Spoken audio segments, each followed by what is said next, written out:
Bible worm, reading the Bible with Bible worm.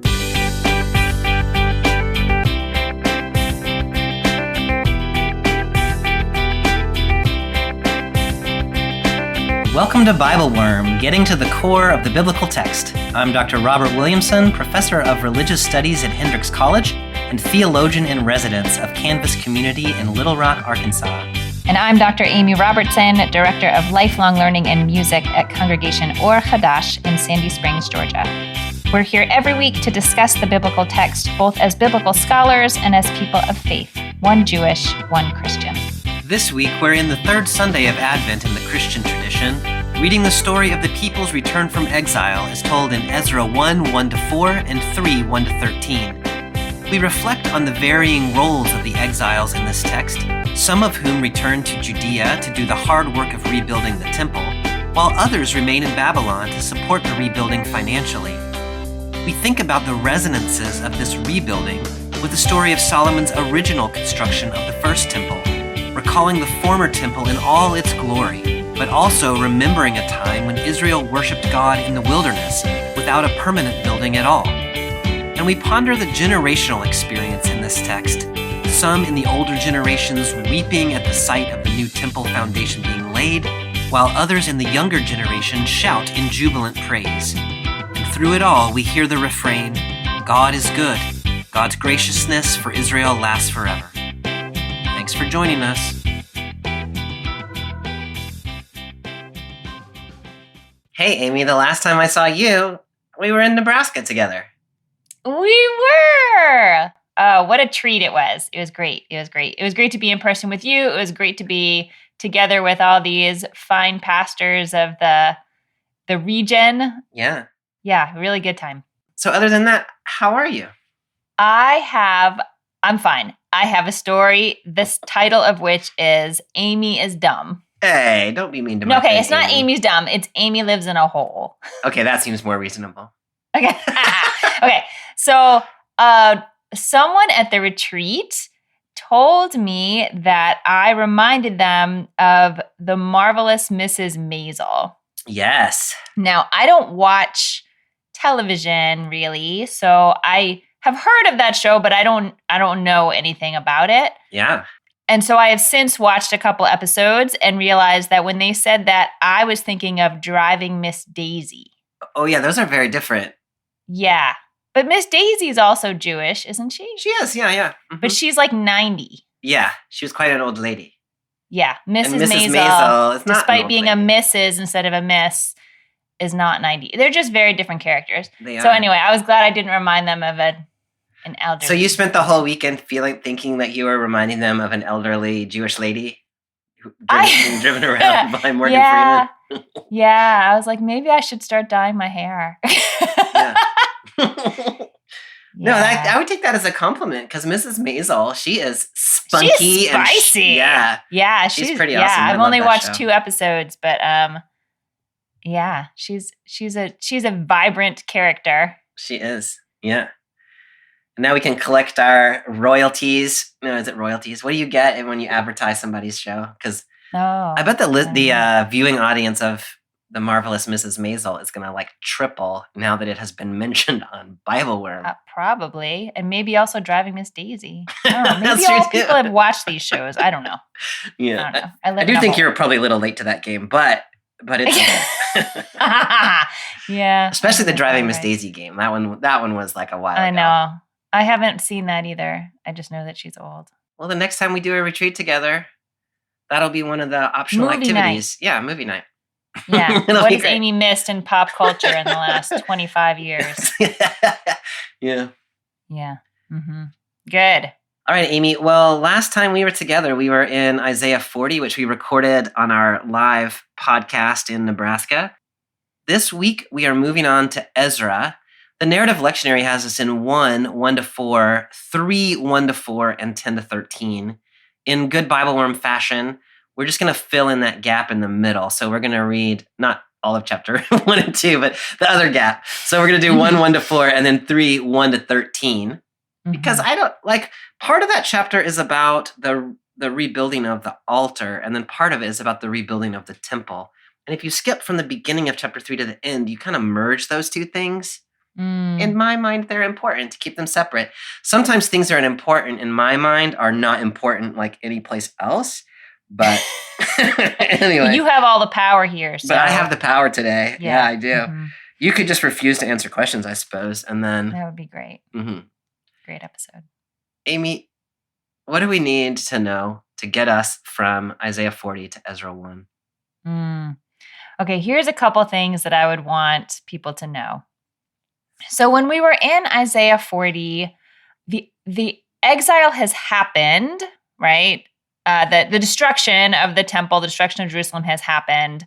And maybe it's like at the very end of the exile, it seems that text was written. And it's really sort of dealing with the emotional and theological fallout of the fact that Jerusalem was destroyed, the temple was destroyed, and there was an exile. And it's trying to sort of reorient people for this new proverbial chapter that is beginning. The book of Ezra offers us kind of a narrative account of what happened next. So we're moving back out of poetry into narrative. Historically, it describes things that were mostly happening around the 5th century BCE. So let me give you a little historical context there. Persia, the Persian Empire, has now defeated the Babylonian Empire. And King Cyrus II is king. And he issues this famous proclamation encouraging the nations that are now provinces under the Persian Empire to establish their own temples in their homelands and live according to their own laws. There's a lot more sort of flexibility for the provinces within the Persian Empire to do their thing. And so Ezra is describing what that looks like for the people of Jerusalem who have been exiled to Babylon and are now invited to come back and rebuild a temple. That's mostly what we're going to read today. But the questions of the time, I mean, I won't go into too much, I guess, of the questions of the time, because we'll see what actually comes up in the text. But it's really, for me, it's really fascinating to watch how this generation sort of goes back and tries to sort of reclaim and start over after this large disruption. Yes. And create a sense of continuity, even in the face of some explicit discontinuity. It's really interesting, really interesting book. Okay, what did I miss? Oh no, that was great. When we think about the sequence of the text that we've been in, Jeremiah 33 was kind of on the front end of this destruction of Jerusalem and was anticipating that sort of trauma. Isaiah 40 was written from the trauma itself, anticipating the possibility of renewal. And now Ezra 1 to 3 is the people now back in the land on the other side of the exile, trying to figure out how to start over. And so this sequence of texts is a really interesting sequence. And it's also in the Christian tradition, we've been reading these as this text today is for the 3rd Sunday of Advent. So this sort of bracketing of the exile is also our way of thinking about Advent through the narrative lectionary this year. So I just wanted to touch that. That's really that interesting to think about Advent in the light of exile and this sort of narrative of moving through exile. Yeah. The one other piece that's in there that you gestured to, and we'll see more directly, is sometimes we have the picture, at least I did in my head, of the exile as being the sort of like everybody from Judea moved into exile and the land was empty and then they came back, which is kind of how the biblical text presents it in the main narrative. But in fact, there were people who remained in the land. And so one of the tensions that we'll see in this text is the people who are descended from those who went away into exile 50 years earlier are now coming back to the land. And one of the tensions is what is now the status of the people who just never left and the status of the people who are coming back. We're not going to get that all worked out in this text, but that is one of the things that's sort of going to come up. Attention. It's going to come up in this text. Yeah. So we start with Ezra 1 to 4, which is the proclamation of King Cyrus of Persia that you were mentioning earlier. So I'll start there, and I'm reading in the Common English Bible. In the first year of King Cyrus of Persia's rule, to fulfill the Lord's words spoken by Jeremiah, the Lord stirred up the spirit of Persia's King Cyrus. The king issued a proclamation throughout his kingdom, it was also in writing, that stated, Persia's King Cyrus says, The Lord, the God of heaven, has given me all the kingdoms of the earth. He has commanded me to build him a house at Jerusalem in Judah. If there are any of you who are from his people, may their God be with them. They may go up to Jerusalem in Judah and build the house of the Lord, the God of Israel. He is the God who is in Jerusalem. And as for all those who remain in the various places where they are living, let the people of those places supply them with silver and gold, and with goods and livestock, together with spontaneous gifts for God's house in Jerusalem. Amy, the first thing I want to ask about is, in verse 1, this text is claiming that, I think, basically the rule and decisions of the king of Persia are being motivated by the God of Israel. Yeah. Can you talk to me a little bit about that sort of view of international politics, I guess? Yeah. It sure the heck is, Bobby. Even King Nebuchadnezzar, the Babylonian king who brings on all this destruction, at least to some extent is seen, I think, in Jeremiah as a tool of God in bringing about necessary destruction. God refers to Nebuchadnezzar as my servant in, I think it's Jeremiah 29. And then actually to Cyrus as my Messiah. That's right. Isaiah 45. Yeah. Isaiah 45, yes. And Isaiah 44, we get he is my shepherd and he shall fulfill my purposes. There is definitely a sense during this time period that God is working through foreign kings in order to bring God's will about. I guess we could sort of try to wrestle with how that came to be the belief or whatnot, but it is there. I could imagine that, you can't imagine that you have this all-powerful king, and yes, it's true, it is the God of Israel, but all these things are happening to Israel, and so they have to work out in some way. Right. How does their omnipotent God interact with history, relate to the history that is happening to them, and it is an international history. It would be surprising if the historical Cyrus, I think, thought of himself as having gotten his power from the God of Israel. Mm-hmm. But here, Cyrus actually, in the biblical telling, Cyrus in verse 2 says, The Lord, the God of heaven, has given me all the kingdoms of the earth. So Cyrus himself here, it's not that God is sort of mysteriously working behind the scenes in this telling, but that Cyrus himself is aware. God gave me my power, and therefore I have this obligation to the people of Israel. I wonder, I don't think there's a way to really know this. I wonder the extent to which that is true versus that is the memory of Israel about what King Cyrus says. Yeah. Yeah, I don't know how to get to that question, but that is certainly, those are the words that are being put in King Cyrus's mouth right now. Yeah. The other thing that's here, since we were just mentioning Jeremiah where we were 2 weeks ago, is Ezra tells us that this is all happening to fulfill the words spoken by Jeremiah, which was, I guess, that the people will be in captivity for 70 years, and when your 70 years are finished. Yes. So I'm just interested in the idea that all of this is viewed as, Jeremiah already told you this 70 years ago, and now you can see it coming into fruition. That sense of the history, what seemed like, I don't know, when we read that in Jeremiah, in the middle of the destruction, you think, oh my, this is the end of everything. Yeah. And so that idea that 70 years from now it's going to be restored seems impossible. And then here you have Ezra saying, no, Jeremiah was actually right. I guess it gives some sense of, you were saying that earlier, the vicissitudes of history or the traumas of community life. They have a rhythm to them or a reason to them that's been given to us in the biblical text if we have eyes to see it.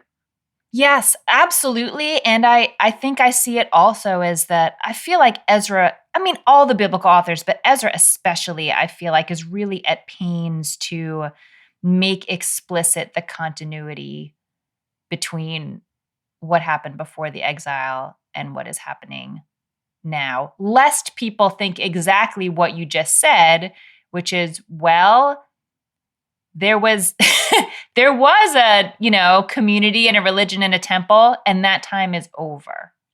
So in that understanding, Ezra is sort of accepting the Jeremiah interpretation that the exile itself was punishment for straying from the covenant, and it was a time-bound Time-limited, punishment. yes. Mm-hmm. And now the time for punishment is over, as we saw in Isaiah 40. Yeah. The first thing that is commanded here is the language here is to build him a house at Jerusalem in Judah. But this is the reestablishment of the temple, yes? Mm-hmm. I assume so, yeah. This might be a silly question, but why is that the first thing? Wow, that's a good question.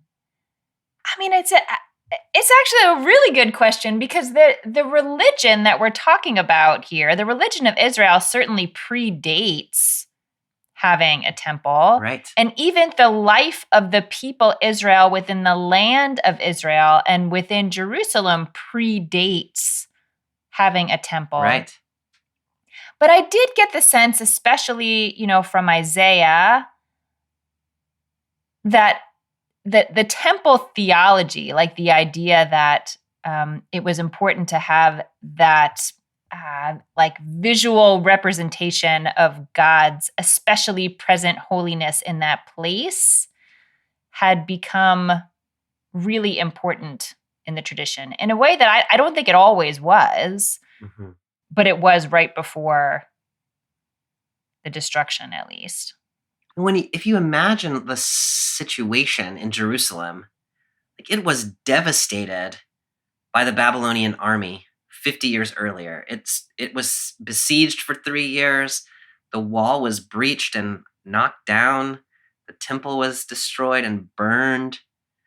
So the people are going, my understanding from reading Ezra and Nehemiah is that it's pretty much just been left that way for a half a century. And so the temptation might be to go back and clean up a little bit or rebuild the wall or do something more practical. Yes, reestablish, businesses or something so the economy can run strong or what. I sound a little bit like George Bush there, but you know what I mean? Yeah. There could be other priorities, but here it's the first thing. The first thing is go home and reestablish the temple. Yeah. We get two groups of people then that Cyrus addresses. One in verse 3, some of you go to Jerusalem and build the house of the Lord. Those of you who want to stay where you are, send them silver and gold, goods and livestock, and gifts for God's house.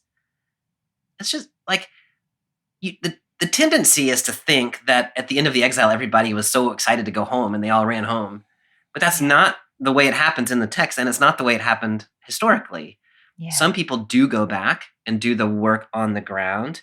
Some people stay where they were, and they are instructed here to give support. I'm just interested in your reflections on those two separate groups of people. It's so, this is where Ezra starts getting really interesting for me because, as we were saying before, it's sort of easy to kind of skip over the years of the exile and imagine everyone's just in waiting. Right. Like time freezes and you're just waiting to be able to go back to Jerusalem, and nothing happens in Jerusalem and nothing happens in Babylon. But in fact, Jeremiah very clearly told the people, when you are in Babylon, live your lives. Yeah. You should plant a garden and have a home and have a family and do what you can to contribute to the society in which you are living. That is the best thing you can do. And now it's been, 70 years, 50 years, whatever. It's been enough time that there are many people, I would imagine, who were born born in exile. That is what they have known. Oh, sure. Maybe their life there is okay. I mean, I say this as a Jew living in America. Like, life in diaspora is a thing. Yeah. And so not all of them wanted to go back. That's so important. And this is, like, there had been Jews living outside of the land before now, but this is the first sort of moment that the diaspora is really a thing. And like navigating, like, what does it mean?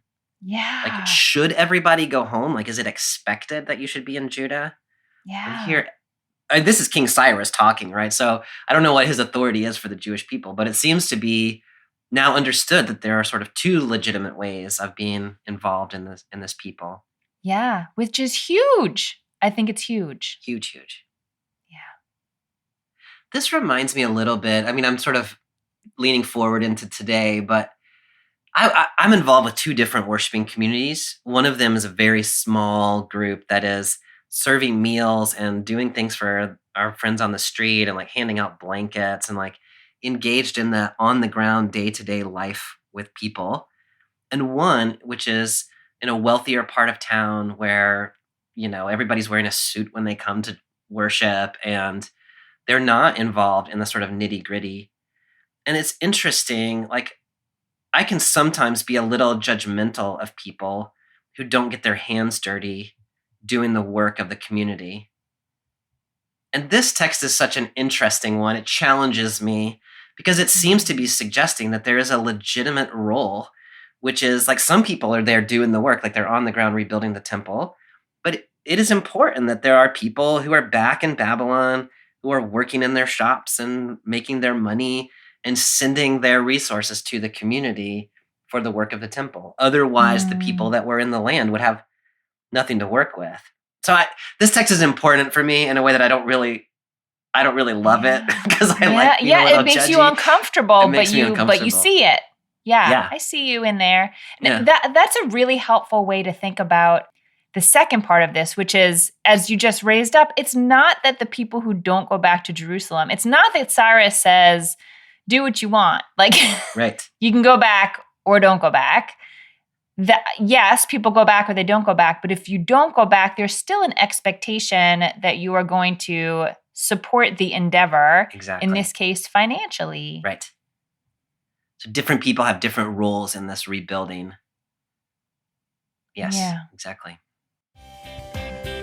Hi, my name is John Weicker, and I am the Associate Pastor for Youth and Their Families at First Presbyterian Church of Durham, North Carolina. I am a Bible Worm supporter at the Bible Worm supporter level, $48 per year. And I do that not because we're on the narrative lectionary or even because I preach that often, although when I do preach and the texts line up, I certainly use the podcast. I actually use Bible Worm as my own personal devotion for the week. I'm someone who misses the deep theology and close reading of texts that I got to do a lot of in seminary.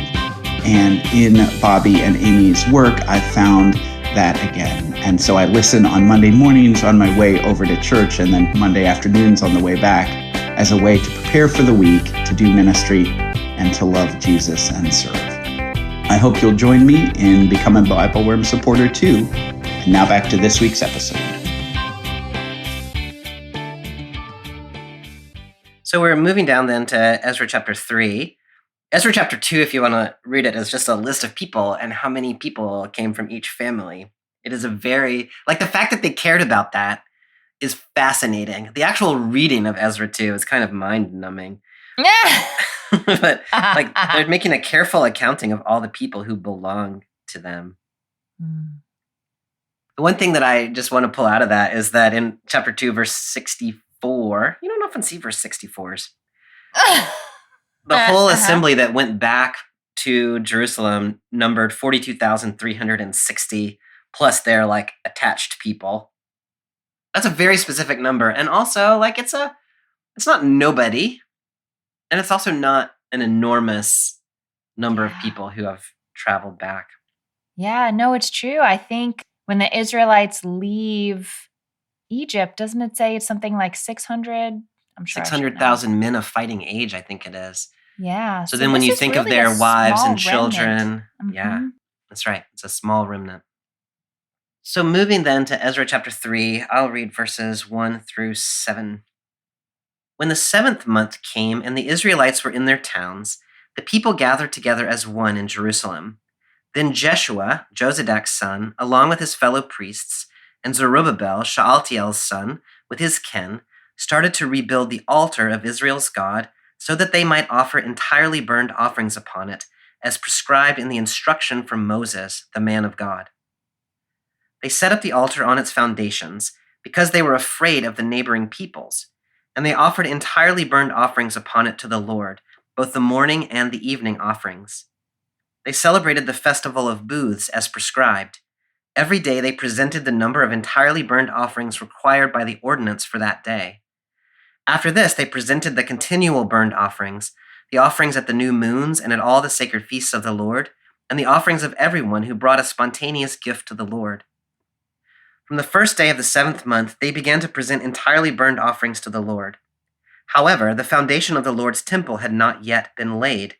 So they gave money to the masons and carpenters, and food, drink, and oil to the Sidonians and the Tyrians, to bring cedar wood by sea from Lebanon to Joppa, according to the authorization given them by Persia's king Cyrus. Amy, there's so much here in terms of dates and festivals and times of the year and times of the month. A little bit of it is elusive, I think, to a reader who is not immersed in those sorts of celebrations. So I'm interested in your sort of take on why these things matter.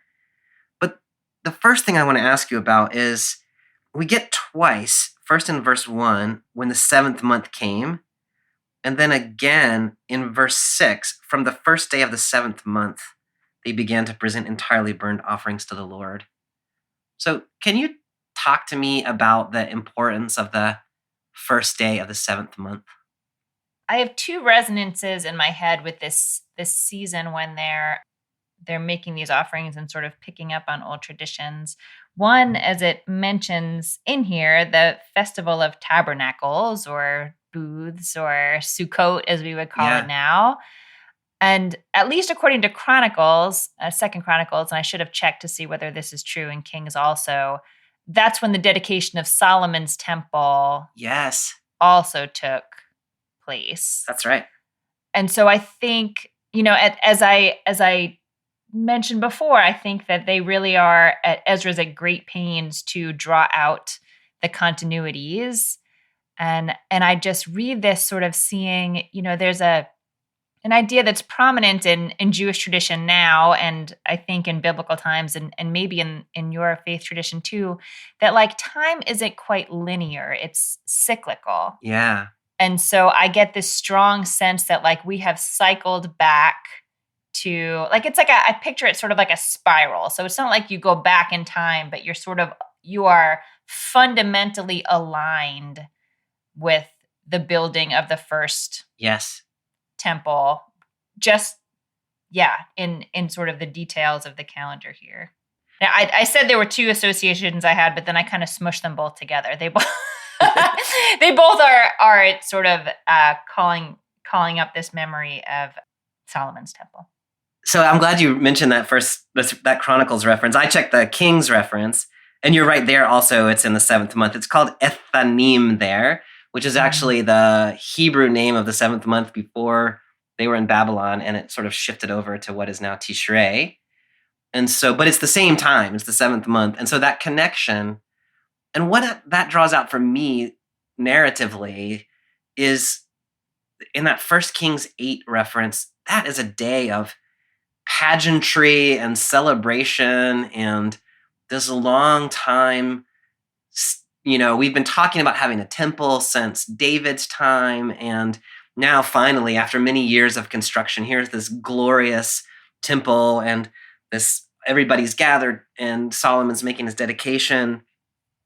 When you connect that then to this Ezra text, which is taking place at the same time and around the same celebration, but what you're looking at is the rubble of that first temple, and 46,000 people are there, and it's just a shadow of its former self. And so there is a celebration here, But there is also this, when you connect that cyclical time, you're connecting back to a time period in which things were much more profound, much more fancy. Yeah.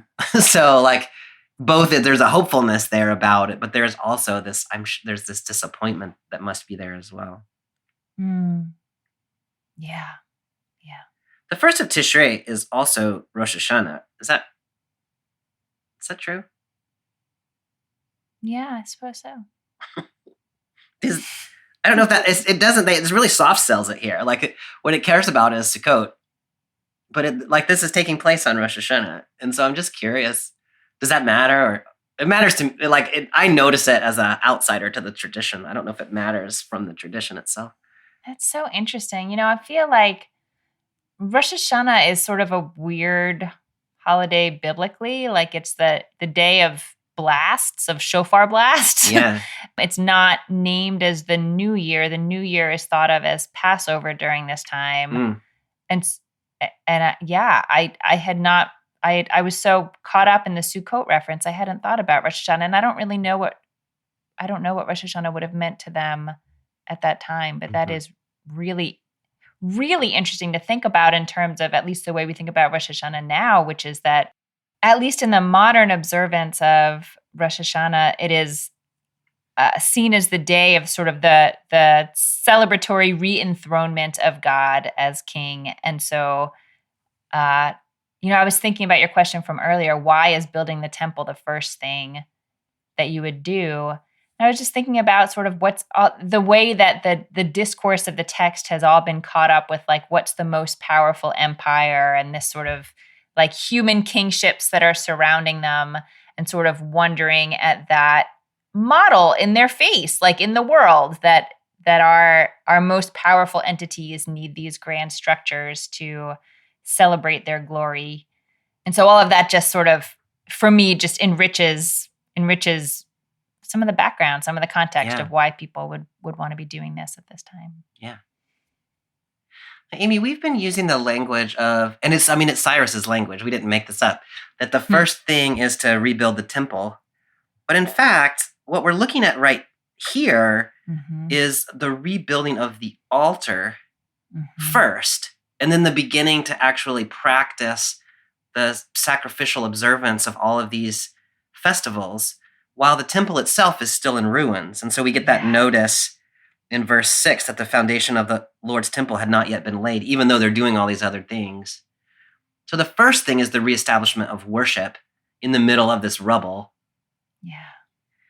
In verse 3, it says they set up the altar because they were afraid of the neighboring peoples, and they began offering burnt offerings. Yeah. So it seems like this setting up of the altar before you build the temple is something about anxiety about the surrounding people, I guess. How do you understand that? I mean, it's such a fascinating detail that the text gives us. I mean, I guess I imagine that the people there is tension with whatever peoples are in the land already, whether those are Judean people who were not exiled. As we said, like, time didn't stand still. There were people, just like the Judeans had a life in Babylon, the people in Jerusalem had a life in Jerusalem, and now they see these people who are returning as maybe unwelcome in this land that they've had to themselves, which just has such weighty modern resonances. But in the context of this story, I guess I imagine that the people who have returned are a little bit afraid. And so maybe they feel safer if they're able to call sort of directly upon their God, or have that traditional ancient connection to their God. That's how I read it. That's really helpful. That's how I read it too. I think that the thing that matters is the reestablishment of the worship of the God of Israel. Yes, that's the point of the temple. The temple's beautiful and great, but the point of the temple is to house the ritual. Yes. And so here that what they've done is they've found a way to have the ritual, even though the building is not there in any sort of, I mean, it is there in a crumbled fashion, but is that right? Yeah, I think so. We get a lot here about different kinds of offerings, the burned offerings, the morning and evening, the new moon offerings. And so, I mean, the way that I've read that is just like what it is saying is the first thing they did was they rebuilt the temple and then they started doing all of the main things. elements. Even they didn't worry about the rubble around them. They just started. Yeah. Is that how you read that? Yeah. And I, just to sort of, I mean, maybe this sort of goes without saying, but the altar comes before the temple throughout biblical tradition. Right. Like and there are a lot of comparisons between Ezra and Joshua too, sort of leading the people back into the land. And in that case too, of course, that the altar comes before the temple. But Bobby, I can't help thinking about what this all would have been like for the people who are coming back from Babylon. Like, how many of them do we imagine have experienced this before? I mean, I don't think they were offering these sacrifices in Babylon. Yeah. So I don't know. Had they interesting. been longing to do this whole time? And it was just sort of like they are so relieved to finally have this really intimate connection? Or is this all feeling really kind of foreign? And there's a lot of language in here as like they did things as it is written, as it is prescribed, like they're following all the rules. Like, I just wonder, like, ritual is ritual because you've done it before. But if you've never done it before, I don't know. I just wonder what it felt like. That's such an interesting observation, Amy. We're going to get here in a minute when we read this last section of text that there were people who had been there before, but it seems like there were a lot more. I mean, they've been gone. The latest exile was 586, and now we're fully 50 years later.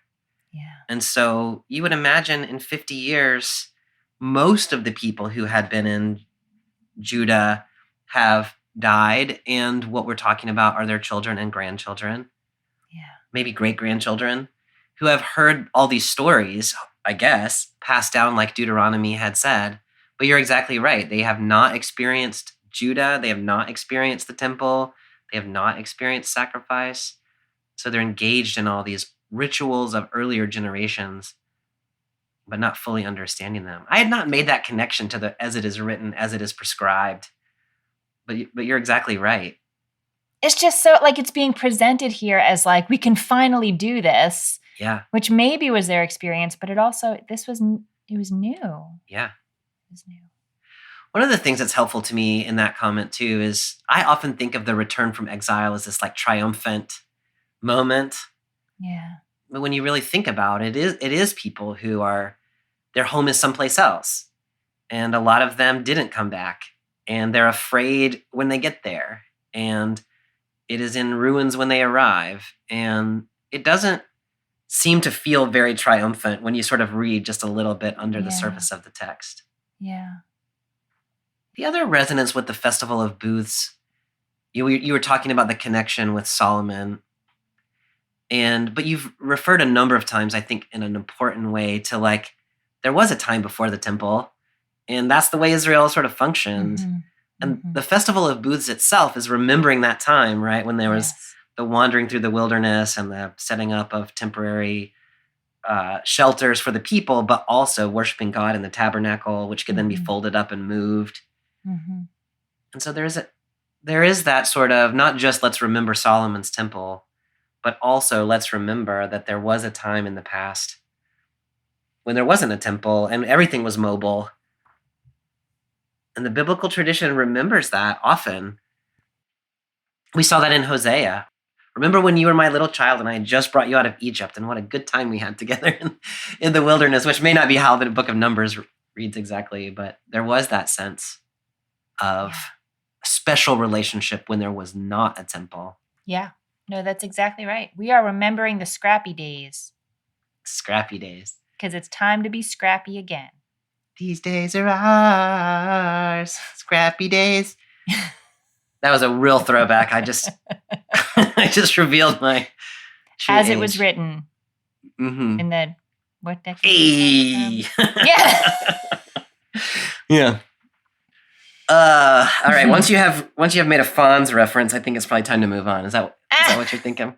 Yeah. I mean, I think I just would, again, to point out just one other point of connection I think is trying to make with the building of Solomon's temple.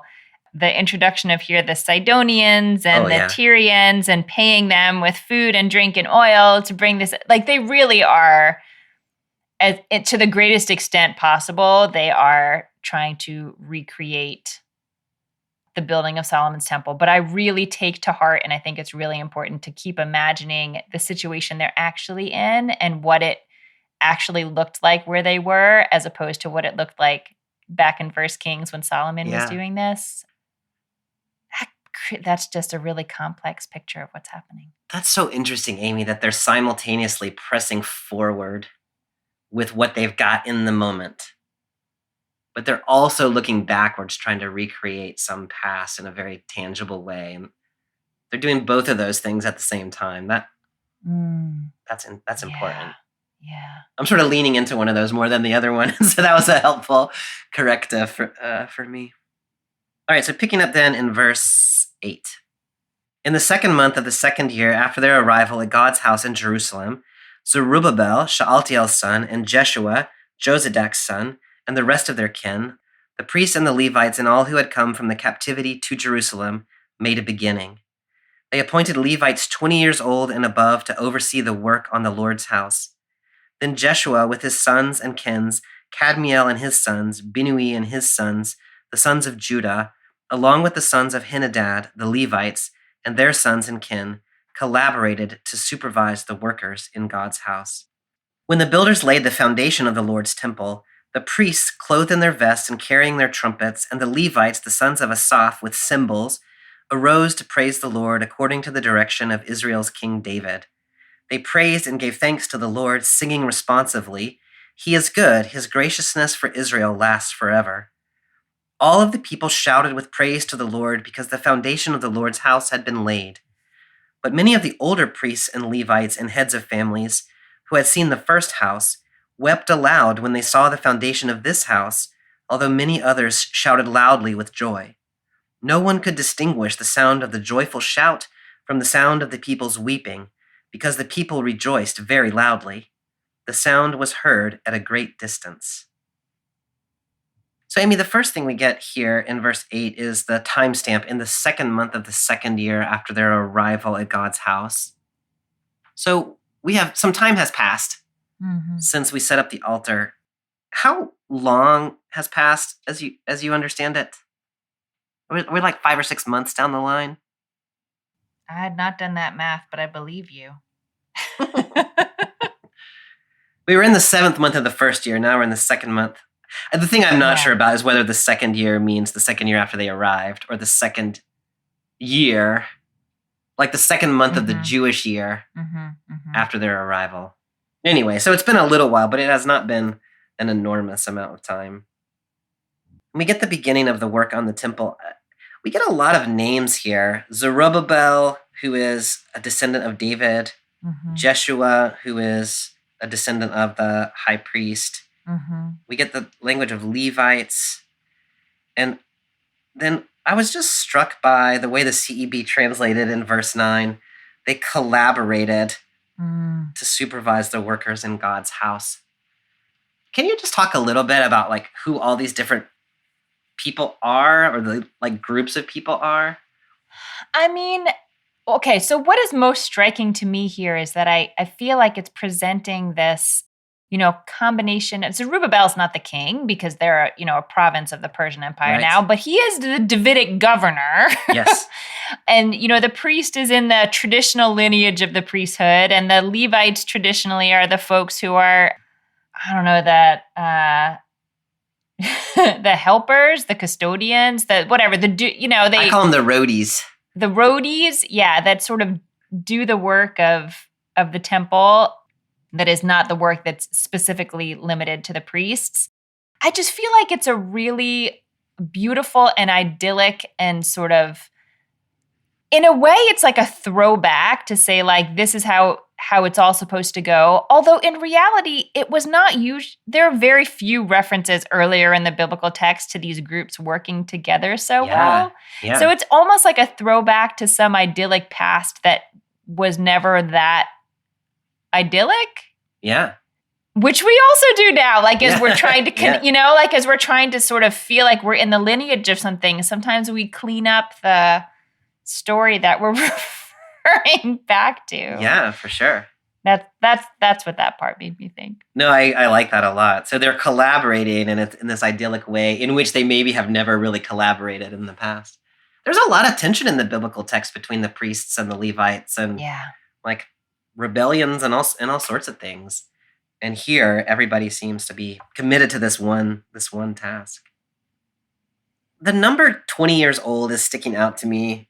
I don't know if that matters at all. It just strikes me as young, and like in my tradition, we have so much trouble, like including young people in the collaborations, like truly young people. Like I'm 51 and I am still considered a young person in my tradition in some way. And I'm like, you know what? In like in any other world, like I'm squarely on the downslope of middle age. And so I don't know. I just I got kind of excited when I was like, look, there's 20-year-olds who are invited into the collaboration. No, I mean, I think that's true, and I think that had a different resonance in a different period of time for sure. But I do think as we're reading this as modern folks, it is this will become all the more true as we sort of read on. But like seeing the interaction of different generations in this moment is really important, and saying like they put the 20-year-olds in charge of it and not the community elders. Yeah. So they've now laid the foundation of the temple. And so it's just the foundation, right? The whole like structure is going to be many years in the building, but they've got the foundation laid, and they have this full-on celebration, the priests in their vestments and the trumpets, and the whole community is gathered singing, "He is good, his graciousness for Israel lasts forever." I'm trying to picture that in my mind. And like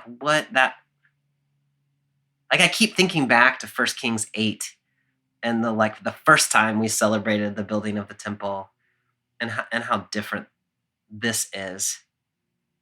Can you talk a little bit about that imagery of the celebration of the foundation?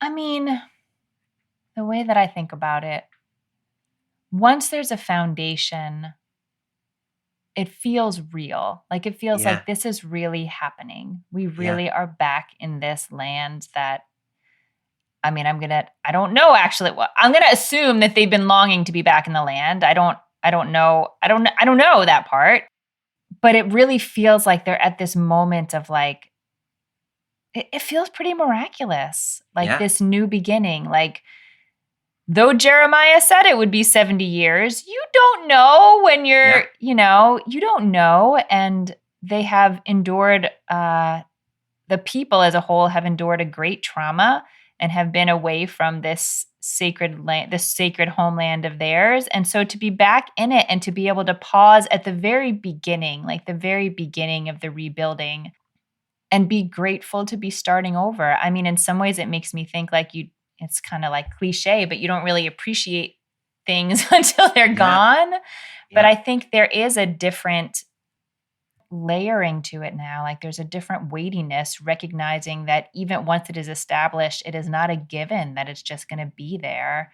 And so just having the foundation of it, I could see that as a really meaningful, poignant, moving, celebratory moment.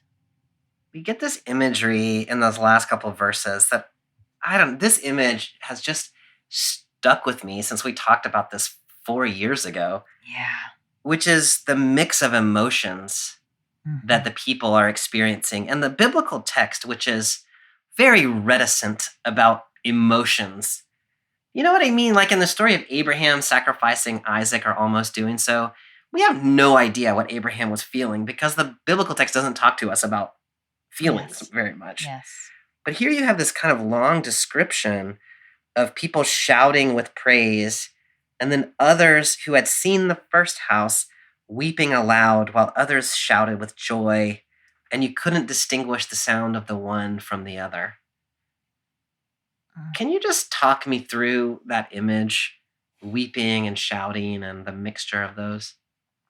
I'll tell you, Bobby, when I first read it this time around, I read it as like weeping with joy. But that is not how the rabbis read this text. They read it as weeping with weeping. Yeah. I think I just see this moment as like the pinnacle of all the big feelings, like of tremendous grief at what was lost and sort of the awareness of what was lost standing in the place where it was lost, and memories of the grandeur that was, and also memories of, I almost want to say, like the innocence, like that sense that the temple will stand forever. The temple cannot be destroyed. This is the one reliable thing in the world. That's gone. Even as they rebuild, that's gone. Yeah. And I wonder if there's like relief mixed in there, that they're back in this space and it's not gone forever, and there's an opportunity to start over. And then maybe that blissfully somewhat more naive joy of the younger generation that doesn't have all that pain attached to it, but is just getting a new beginning. This thing they've been hearing about all their lives, they finally get to do and be part of. And it's not just this story that's passed down. They get to be part of the story. It seems like like big in every way, big in every dimension. Yeah. Kind of moment. It's so interesting to me that you read that weeping as joyful. Yeah. And I read it as weeping, as sorrow. I think I was primed a little bit that way by the CEB, which says they wept, although many others shouted loudly. But in the Hebrew, it's just a ve. It's just a conjunction, which can be interpreted. It has such enormous spaciousness, although I think is a reasonable way to read it. But you could just read it as and. Some were weeping and others were shouting. And so, like, I love that ambiguity of you can't tell in the text whether the weeping was joyful or sorrowful. Yeah. Maybe people could not tell in their bodies. Whether the weeping was sorrowful or joyful. Yes. So many moments in life that, like, you weep and it's joy and sorrow and sadness. Like my spouse's family, they are so sweet. Every time we all get together, and when we're leaving, they hug and then they cry, and then we all get in the car, and then we all get out of the car and we go and we hug and we cry, and it's so beautiful. And it's this, like, it's exactly that. Like they're so glad that they're together, and they're also aware that anything could happen and they might not be together again in the same way for whatever reason. And so the weeping holds all of that. And I kind of read this weeping similarly, like the weeping holds sorrow for the past and joy about the present and uncertainty about the future. Yeah. Mixed in with these shouts of joy. I love that, Bobby. And I love in particular that you mentioned, like, we don't know what's going to happen after this moment. And I can imagine for the generation that saw the first temple being destroyed, they're keenly aware of the things that can happen, It is interesting that it's the older priests and Levites specifically who are said to be the ones weeping. And maybe it's that awareness of what could happen or what has happened, or a sense of relief, or a sense of sorrow that this thing that has been built is such a pale comparison to what was there before. Yes. The other thing that I like is that last verse, that no one could tell the sound of the one from the other. Yeah. So it's not like the weepers are, like on one side and the shouters are on the other, and they're like upset with each other. Like, why are you happy? We're sad. Or why are you sad? We're happy. It's just like the people make a noise. And the backdrop of it all is singing responsively, God is good, God's graciousness for Israel lasts forever. Which is in more than one psalm. Yeah. And is just all over the place in Jewish liturgy. Can you talk a little bit about that, like the use of that in your tradition? Oh gosh. I mean, the use of it in my tradition. I mean, it's just all over the place. And I could sing you 5 different musical settings for it off the top of my head. Hodu Ladonai Ki Tov Ki Le'olam Hasto. Like it's said at the new moon, Hallel. It's said on Shabbat mornings. It's said it's just the fundamental, praise God for God is good. God's loving generosity, openness is eternal, is forever. Yeah. And I feel like that eternity moment here feels so real. Like the building was not forever. Yeah. And being in the land was not forever. But God's love is forever. Yes. And so maybe this time it's forever, but there's also a recognition that really in Isaiah 40, we talked about how the thing that stands is God's word. God is the thing that stands. And there's a recognition of the fragility of everything else. And it gets a little complicated when you mix it up with ritual, because then it's sort of well, is that God's thing or a human thing? But I just feel like those are particularly poignant words to say at this moment. That's so helpful. The other thing that I love about those words is that they can be said in circumstances ranging from jubilant excitement to deep sorrow. Mm-hmm. And they are no less true in either case. And so the words that they say embrace the complexity of the emotions. There is no expectation here that everybody ought to be feeling one thing or the other in order to say the common words. But you can say the common words affirming what is fundamentally true, no matter how you're experiencing the current moment. It's really good liturgy. Yeah. Yeah. I love that. Amy, is there anything else you want to make sure we lift out of this text as a text? No, I just want to sit and stew in that image for a long time. Mm-hmm. But I don't have anything else to say about it. Sadly, in the context of Bible Worm, you get 12 seconds to stew in that image before I ask you. Where do you take that image or this text as a whole and connect it to life today? This text has me thinking so much about connections between the generations and the different experiences that different generations within our communities have, and the ways to use that are really helpful and informative, and the ways to use that maybe can feel not so helpful sometimes.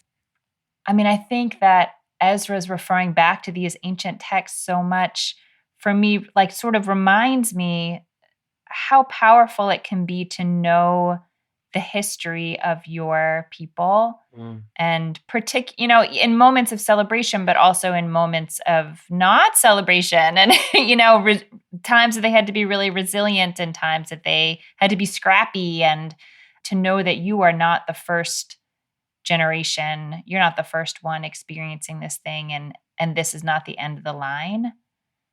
On the one hand, I think that's really, really helpful. And on the other hand, I think it's really important that it is the 20-year-olds who are being put in charge of supervising this. And there's something forward-looking here, yes, this is old, but it's also new. Yeah. And to try to let it be both things. And then that image at the end of everyone just sort of holding this moment in the way that they do, but being in community with each other, not in competition with each other. No one has to carry the day. They can all feel all the things. It just, for me, infuses so much more meaning and depth into the moment to create these ritual moments that let people be where they are and let people connect the way they connect, instead of telling them how they're supposed to feel about it, or making a proclamation that this is a joyous moment. You're supposed to be joyous. This is a tender and complicated moment for the people, I think. And I love the way that the text just sort of puts that out there for us with this description at the end. It's not all trumpets and cymbals and finally everything's awesome now. Yeah. It's more complicated than that. Mm-hmm. Like in this sort of round 2 going through with the temple and how to sort of live as a community, and now not all Israel has come back, and it's more complicated the second time around. But that feels really real to me. Yeah. I think I'm in a similar place with this text, and thinking about this text in Advent, which is in the Christian tradition is the beginning of the new cycle, right? We don't talk about it as a new year really, but it is. And so this text taking place in the new year, like I think the resonance there is really strong. What I'm thinking about in my own context is that, I'm a Presbyterian Christian, and our community was very strong 50 years ago. And it is not certain what the future holds for us.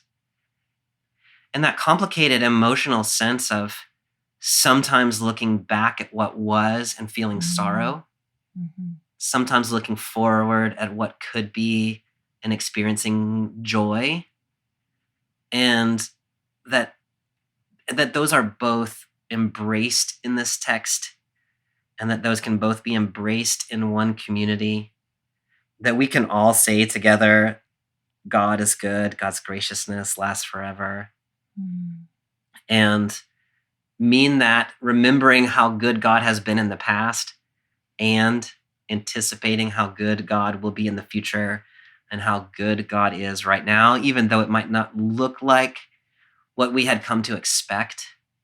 That seems really important in my community right now. The other thing that's in this text that I keep going back to is that this whole text takes place without the actual building that used to signify the presence of God in the community. The first half of this text, there's just an altar. The second half of this text, there's just an altar with a foundation. There's no actual building there.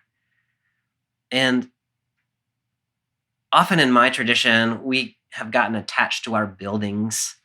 And a lot of us have buildings that are too big now for the communities that are actually there. And they are somewhat in disrepair. Not everyone, but a number of us. And this text is a reminder that the essence of the thing is the worship. The essence of the thing is not the building in which worship is done. Worship looks different, of course, now in 21st century Christianity than it did in 6th century Judaism. But the point is the same. The worship of God is the thing that matters. Where you do it and the condition of the place where you do it, that is not what matters. The people are together. The people are collaborating, old and young together, joyful and sorrowful alike, worshiping God, declaring God's graciousness, and waiting to see what God is going to do next. That's a beautiful message. A hard one to inhabit, I think, for very long, but very much in this text, and I think very much appropriate for the season of Advent as we anticipate what might be in the future. That's beautiful. I love that. All right, Amy, next time we are in the 4th Sunday of Advent, which is also Christmas Eve day, it's a little complicated this year. So we'll be in Luke chapter 1, verses, I don't know for sure. It's the story of Zechariah. The narrative lectionary gives us verses 5 to 13 and 57 to 80, but you know how we do. So who knows exactly where we'll be. And then there's also that same day, of course, as Christmas Eve, which is the Luke 2 text that's so familiar to Christian readers of the Bible. So that's what's up for us. So we'll see what we do. So this marks the end of our time in Hebrew scripture for a while, huh? It does, until September, alas. Until we meet again, Hebrew Bible. Until we meet again. I will say this, we have not really announced this yet, but we are doing a series this summer on creation care. And so we will undoubtedly be back in the Hebrew Bible for that series. But so maybe instead of September, maybe like mid-May. Sounds good. In the meantime, we'll spend a lot of time in Mark, starting in a Yeah. couple of weeks. Good. Well, I look forward to it. Me too, Amy. See you next time. See you next time. Thanks for joining us for this week's episode of Bible Worm. If you've enjoyed this free podcast, we hope you'll help us keep it going by joining our Patreon for as little as $4 per month. You can also sign up for other goodies like early access, video lectures, weekly liturgies, and more. Visit patreon.com/BibleWormPodcast for details. Bible Worm is produced and edited by Bobby Williamson. Our theme song is sung by Colin Bagby, and our theme music is The World at Large by Dano Songs. Many thanks to all of our Patreon supporters for helping make this podcast possible. Join us again next time when we'll read the announcement of John the Baptist's birth to Zechariah and Elizabeth. It's told in Luke 1:5-25 and 57-60. Until then, keep on digging.